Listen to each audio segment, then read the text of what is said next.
So, hello everyone. What I want to talk to you about today is kind of funny because I want to talk about joy. And after tussling with the computer for 15 minutes to try and get it to work, it's going to take me a moment to get back there, I think. What I want to talk about today is an excerpt from the Book of Joy, which is Lonnie, who's in residence there right now, put me onto this book. And it's the Dalai Lama and Desmond Tutu, Archbishop Desmond Tutu. They met for basically a week and spoke about joy. And I think we could all use a dose of joy about now in these relatively dark times on planet Earth, difficult times on planet Earth. And there's a section at the back of the book where he has various practices to examine joy, examine what's in the way of joy, and how to cultivate more of it in our lives. And I thought it would be it would make for some good conversation, as well as maybe tips on how to lighten up a little bit in this world at this moment, because I am firmly of the belief that joy is food for us in the way that laughter, beauty, friendship, love, it's one of the good things in life, right? And we can easily get too bogged down in the negative and forget about simply appreciating our lives. That's one thing Maizumi Roshi used to say all the time: appreciate your life. That we shouldn't forget that part. So the Dalai Lama identifies 8 pillars of joy. And as we're accustomed to in Buddhism, there's always 8 of this, 6 of that, 4 of that. Right? I use this as material for a talk for local Vipassana center the other night, and we got into the discussion of it. And one of the men in the group raised his hand and said, "I'm feeling resistance to this. Why 8 pillars of joy? Why can't there be 9? Why can't there be 10?" So one of the pillars of joy is humor. So it's good to have a little bit of a chance to smile about it. But it just struck me, people are so funny of the out of looking at 8 different pillars of joy. That's what he took out of it, is I'm feeling resisted because why are there only 8? So I suggested he start his own 9 pillars of joy and share that with me. Maybe I'll give a talk on it next time. Let me just read a little bit from his introduction here on how he cultivates joy. So the Dalai Lama calls it developing mental immunity in part, which is an interesting way to put it. Immunity from, well, all of the sorrow, difficulty. Not that he's talking about cutting off from it, I think, but not letting it ruin our life. We have to be able to take in the difficulties without letting them overwhelm us to the point where for me, if I go too far into that, it's been years now since I've suffered from depression, but in my 20s and 30s, I suffered from it a lot. And a lot of it was from getting overwhelmed by the state of the world, which it was also bad back then. So it's things have always been difficult on planet Earth. That's why these practices have been developed and shared over 2,500 years, right? So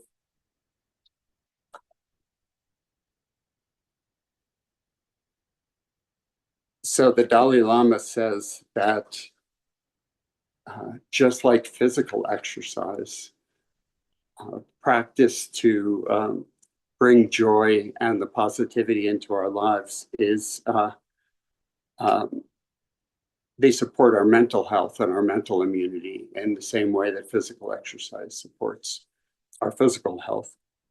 And as the Dalai Lama says, he finds the science very motivating when he's trying to decide whether to wake up in the morning or hit the snooze button again. I found it amusing that the Dalai Lama has the same issue that I do. And apparently he gets up at 3 or 4 in the morning every morning and does several hours of practice before starting his day. So I would imagine he experiences that a lot, wanting to hit the snooze button. He recommends literally using our attention and awareness to establish neural firing patterns that can help the brain avoid the destructive reactivity that the Dalai Lama says is so toxic to our mental and physical health. And we have to remember what he's lived through, right? Having his country invaded, taken over, having to flee, having monasteries destroyed, monks imprisoned, tortured, and killed. So it's not like this is lightly earned. I'm sure he's been quite to the bottom of his own capacity to embrace darkness, and has had to climb into ways to encourage himself toward the light. So many of these practices, he says, scientifically speaking, appear to integrate and harmonize the brain so we can respond to the inevitable challenges of life with less fragmentation, more integration, less fear and anger, and more ease and joy. So let's move on to the 9 pillars.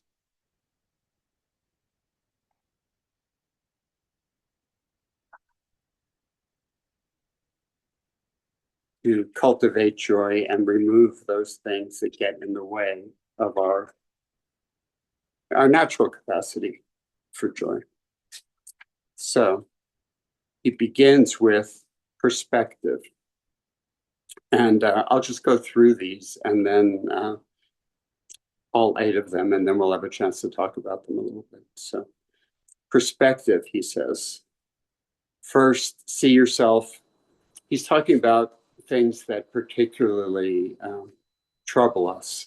So that's the point we're starting from. If it helps you to bring to mind something that you have particular concern about in your life or in the world, that may help with knowing where to put this advice we're getting. So perspective. See yourself and your problem from a wider perspective.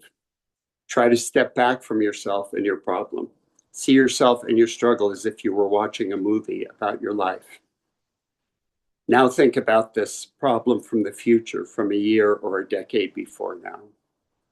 Recognize your problem will pass. See how your problem shrinks as you see it in the wider context of your life. He's speaking here more of a personal problem or issue, clearly. But this kind of perspective taking is also something that, well, I personally use it in my own life. For instance, thinking back on things that times where I thought, oh, this is a terrible crisis. This is the end of everything. I'll never be able to move on from this point. And what do you find 5-10 years later? You look back on it and it seems like nothing from this perspective, right? So this is something we can always adopt in our minds. Same thing goes, though, for larger events. In 1986, I walked across the country with a group called the Great Peace March for Nuclear Disarmament. And it took us 9 months. We walked more than 3,000 miles. It was a group of 600 activists as a demonstration for peace.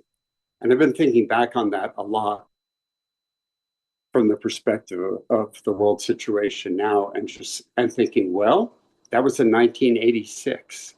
And we were very concerned about the nuclear situation back then, which at that moment looked very pointed. It seems to have fallen into the background since the dissolution of the original Soviet Union and all of that. But the nukes are all still out there. So my point being that things seemed difficult and dark back then. And then we moved along, and now there's new difficult, dark things to deal with. But the human race has always had these kinds of things. Late in the Buddha's life, the son of King Bimbisara, who had supported the Buddha, who'd been basically a student of the Buddha and had built monasteries for him and supported his work for decades. The king was overthrown by his son, and the son proceeded to invade the kingdom of the Shakyas, which is where the Buddha Shakyamuni came from. And so that must have been a pretty dark time for the Buddha late in his life, to see his country overrun by the adjacent countries whose ruler had been a supporter of him for decades. And then it all switched. And so these things come and they go, and we're not probably any of us losing sleep over King Bimbisara now. It's thousands of years ago. So if we're lucky enough to get more thousands of years in the future, these times too will pass. So next pillar, humility.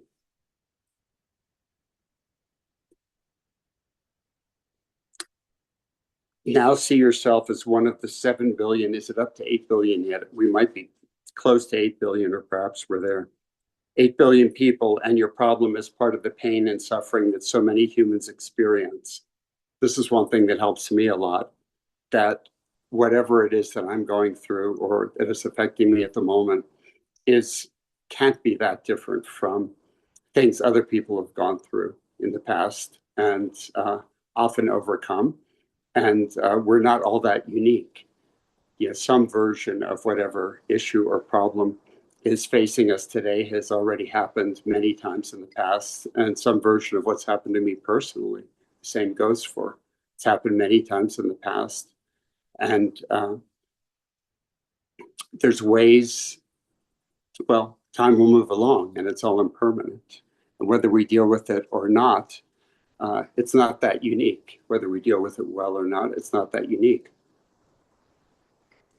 Fortunately, we have these methods of practice which are incredibly useful. I was just using my practice just now when it took 15 minutes of trying different computers in different ways to get back into the meeting here. And it's definitely, like anyone, I become frustrated when I can't make the technology work properly. And I know you all are waiting, but what a great time to breathe and go back to one's practice, right? Just, this will either pass or it won't, and you all will have to do something else other than listen to my talk if I can't manage to get back on screen. So these are great opportunities for practice. So to continue with what he says about humility, you can see your problem as part of the unfolding and interdependent drama of life on our planet, and even see yourself from space or from a God's eye perspective. Again, he's going back to perspective. See how deeply connected we are with one another. You're part of the flowering of the universe in your particular place and time. Your connection to others makes you much stronger and more capable of solving your problem. Let yourself feel love and appreciation for all of those who've contributed to who you are and who support you in your life. I just started my university class for the semester, my university meditation class for credit. And one of the things that I often ask the class, in fact, I'll ask those of you who are present now, how many of you have ever faced a situation? Maybe it was a breakup, maybe it's loss of a job, loss of a living situation, some big event like that where you thought to yourself, I'm so screwed, this is the end of everything. This is, my life is coming crashing down. How many people have you experienced something like that? And later on, discovered it was one of the best things that could have happened because you found other options or you ended up in a different place. Yeah. It's so common, isn't it? It's such a common experience that we don't see the other side of the issue or the crash or the crisis, whatever it is. And we forget how resilient we are and how many other people have been through similar times, similar experiences, and more difficult ones, right? So the next one, he says, humor. He says, is humor. Smile and see if you can chuckle at your problem, at your shortcomings, at your frailties. Try to find the humor in the situation in your struggle. Even if it is a very grave or serious situation, there is often some humor that can be found. Now, humor is very big in my life. I don't know about you all, but a lot of things that are happening these days in the world don't seem so funny, despite the fact that they're absurd. It's not always, at times, it's not always easy to laugh at them. Um, but even in a very grave or serious situation, there's often some humor. This brought to mind when my stepfather was dying, and he was going through one of these, is he going to die? Is he not going to die? Spells that I'm sure a lot of you have been through with elderly relatives. He was in his 80s and looked like he was going to die. We'd all rush back. My parents lived in Miami, so in my case, I rushed back to Miami, and then he doesn't die, and then he gets better, and then that happened several times. So one of these times, I came back because he was supposed to really be declining. This time, it was really going to be it. He was actually in hospice, and he seemed to be staging one of his miraculous recoveries. And I don't remember what the issue was exactly, but he had a pacemaker, and I think the doctors wanted to adjust something or fix something with his pacemaker, but they can only do palliative care if he's in hospice, right? They can't do care that would actually fix something. They're supposed to just keep him comfortable till he dies. But he seemed to be getting quickly better, and they really wanted to adjust his pacemaker. However, his insurance, this was before Obamacare came in, and whatever his insurance or Medicare or whatever it was, it wouldn't pay for doctor care beyond palliative as long as he was in hospice. And so the doctors, I remember us all consulting with him, and the doctors were saying, well, the only way we can treat him is if we get him out of hospice. But the only way we can get him out of hospice is if there's a big emergency. Of course, in hospice, there's not supposed to be a big emergency. You're supposed to help people die. Well, what they ended up doing somehow is figuring that if they called an ambulance and an ambulance came for him and took him out of hospice and brought him back to the same hospital and put him in a different room, then he'd be there on a different basis and the insurance would cover whatever treatment he needed.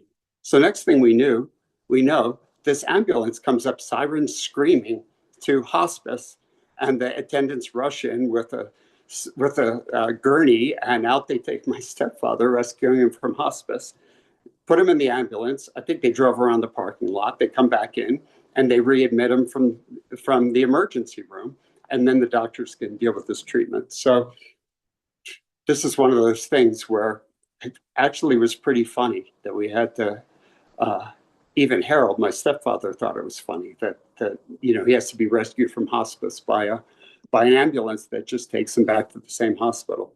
So human life can be pretty absurd at times. He goes on to say the human drama is often a comedy and laughter is the saving grace. This ability to laugh allows us to accept life as it is, broken and imperfect, even as we aspire for a better life and a better world.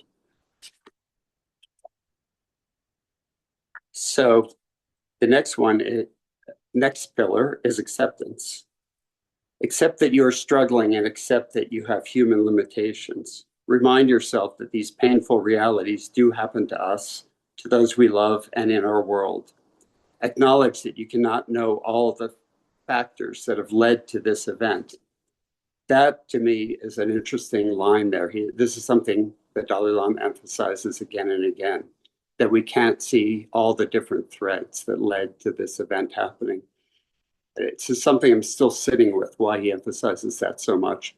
But it reminds me very much about something that the Buddha says somewhere in the Pali Canon in his original talks, which is the people try and make karma kind of one-dimensional.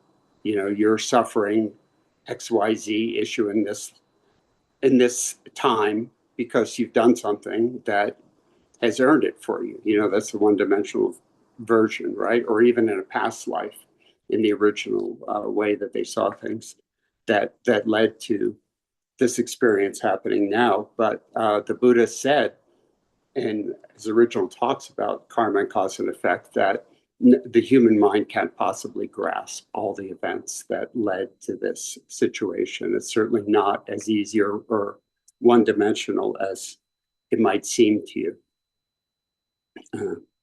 Anyway, he goes on to say, accept what has happened, has already happened, and there is nothing you can do to change the past. Now remind yourself, in order to make the most positive contribution to the situation, I must accept the reality of its existence. Interesting. Really, he's speaking against denial, isn't he? That we can't, that denying certain things are happening is not going to be helpful. And again, this is from the ground of his country having been invaded by the Chinese, taken over, and they're probably not going to give it back. So this is where his acceptance, I'm sure, is part of the reason that if you've ever seen the Dalai Lama sitting on a stage somewhere with a convocation of other world leaders, he's often the only one who's smiling, right? He's the only one who has any buoyancy to his presence. Forgiveness is the next one. Place your hand on your heart and forgive yourself for any part you have played in creating this problem or situation. Recognize that you are only human and you will inevitably fall short of your aspirations. You will hurt and be hurt by others. See the shared humanity of any others who are involved and forgive them for their part and for their human limitations. Oh boy, that one's tough sometimes, isn't it? The original Brahma Vihara practices, which the best known one is metta practice, which well, at the end of the service, the basic metta phrases are always recited: may all beings be happy, may all be safe, etc. There's in the original group of those practices, there was also compassion, equanimity, and mudita, which is joy, but it's joy for another's success. It's a very specific kind of joy. It's a antidote for envy, to be able to take joy in another's good fortune without envying them. But they all work the same way with these repetition of phrases, right? May you be happy, may you be safe, or may you be free of suffering, or may I be free of it. Some version of that. One of the things that's happened in the West since Buddhism's come to the West is if you search online, you'll find especially some of the insight and Vipassana teachers have developed a version of this for forgiveness, where it's like the fifth Brahma Vihara. It operates much like metta practice, where you're repeating, may I be forgiven, may others be forgiven. And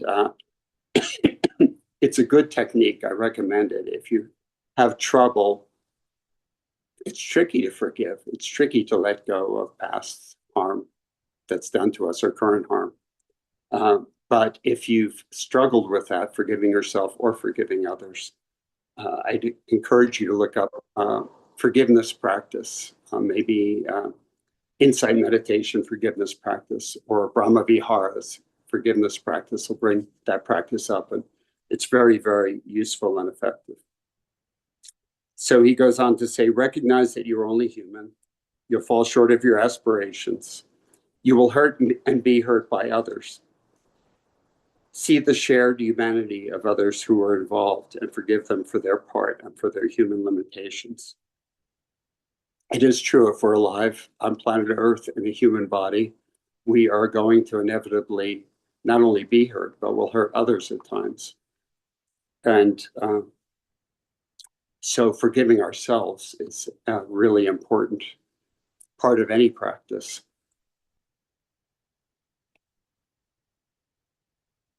In my university class, we've been working with negative self-talk, which is an issue that lots of us have.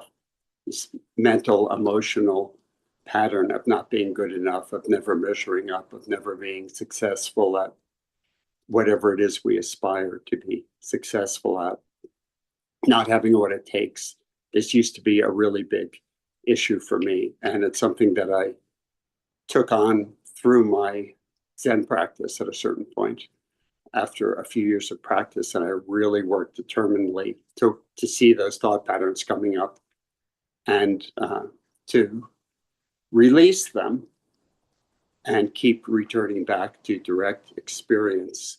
However, inevitably, when we work to release patterns of thought like that, there's emotion beneath it. And so one has to deal with the emotions that then arise. But the long and short of it is, if we have a pattern like that that's in our life that's causing us pain, it's only human to have those, but there's something we can do about it if we really take it on. We can't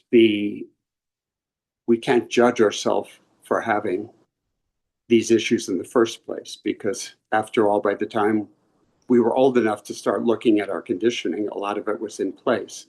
If we have those kind of internal voices that tell us we won't be successful, or we don't have what it takes, or we're not good enough, we would not have imported those in there on purpose. They came from our upbringing, from our society, from our culture, our teachers, our parents, our peers, those around us. By the time we took notice of it, it was many of what makes up our internal story of who we are was already built. So oftentimes when we're struggling with negative self-talk, there's something we need to forgive ourselves for. We've done something and we keep beating ourselves up in our own minds and hearts about it, right? Or we've had a failing that hurt others, or, one way or another caused pain. And I encourage us that the simple method of letting go of our thoughts and returning to direct experience of reality, which is what we do in Zazen all the time, this can be used very constructively to work on particular patterns of thought. Of course, we have to do it not just on the cushion, but in our daily lives as well. And this is all stuff that gets in the way of us realizing our true nature. These are the things that stand in the way of our true nature, our conditioning. So gratitude is his next pillar. Think of 3 or more people or things that you're grateful for in this situation or in your life right now. Can you find ways in which your problem is actually contributing to your life and growth? Are there people or things that are supporting you to face this challenge? It strikes me that in the social political situations that we're dealing with now in this country, it's easy to see it through a very dark lens, isn't it? But running across this really made me think about the gratitude side. And the truth is that some of the checks and balances built into our system and some of the legal methods to counter some of the negative directions that our society and politics are taking now, some of them are working.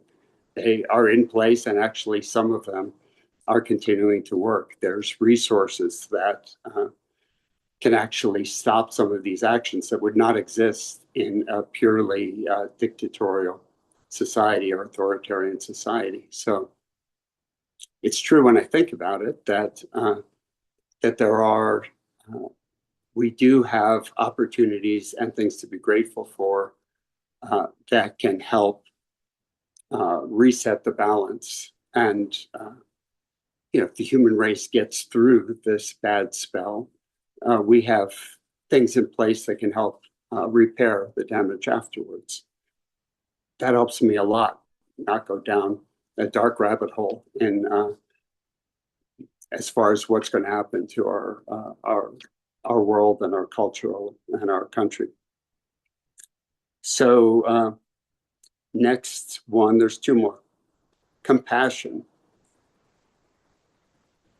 So you can try this if you feel so called to do so. Put your hand on your heart or place the palms of your hands together at your heart. Have compassion for yourself and your struggles. Remember, it takes time to grow and learn. You're not meant to be perfect. Suffering is inevitable. Oh, darn, we've heard that before, haven't we? It's part of the fabric of life. There are going to be frustrations in any life. This is something I sometimes see people get in my university class, especially some of the younger students at University of New Mexico, Taos, where I teach. We always have students from every generation, so by no means are they all young. But we always have a few who are of traditional college age or shortly after. And I've often seen this phenomena where we start talking about things in a deep way in the class, in addition to meditating together. And they start to realize that they're not the only ones who are struggling. And it's so common when we're young to try to hide our struggles and to think there's something wrong with us because we're struggling. And I don't know about you all, but it was a big revelation and a relief for me to realize, oh, wait a minute. Everybody has some version of struggles and difficulties, like the ones I was having at the time. It's not because there's something wrong with me. You know, it's basic to compassion practice is everybody goes through some version of the same struggles, right? The way I translate the First Noble Truth for college class is if you try and use the old translation, life is suffering, forget it, no one can handle it, they'll all drop the class. I tend to retranslate it as trouble is normal. That's something pretty much anyone can understand. It's normal to have trouble in life, right? Which is really perhaps a little bit closer to what the Buddha was talking about. We all have frustrations and struggles. We can make them worse or we can make them better. So he says Dalai Lama says there are going to be frustrations in any life. The goal is to use them as something positive. Feel the light of loving kindness shining from your heart throughout your body. Now send that compassion to your loved ones, to anyone you struggle with, and send it out to all those who are in need of love and compassion. The next one's generosity. Feel the deep generosity that is in your heart. Imagine yourself radiating this generosity of spirit to all around you. How can you give your gifts? How can you transform your problem into an opportunity to give to others? When we give joy to others, we experience true joy ourselves. That's certainly something I've experienced plenty. So those are the 9 pillars. I think they add up to 9. He's got other things mixed in, other bits of practice like breathing and such. So 8, actually 8, not 9. 9 is the student who was in my other class the other night. He wanted 9 pillars. So anyway, we have a few minutes where we can have a bit of conversation about this. Does this bring up anything for anyone? Comments, questions? Chris?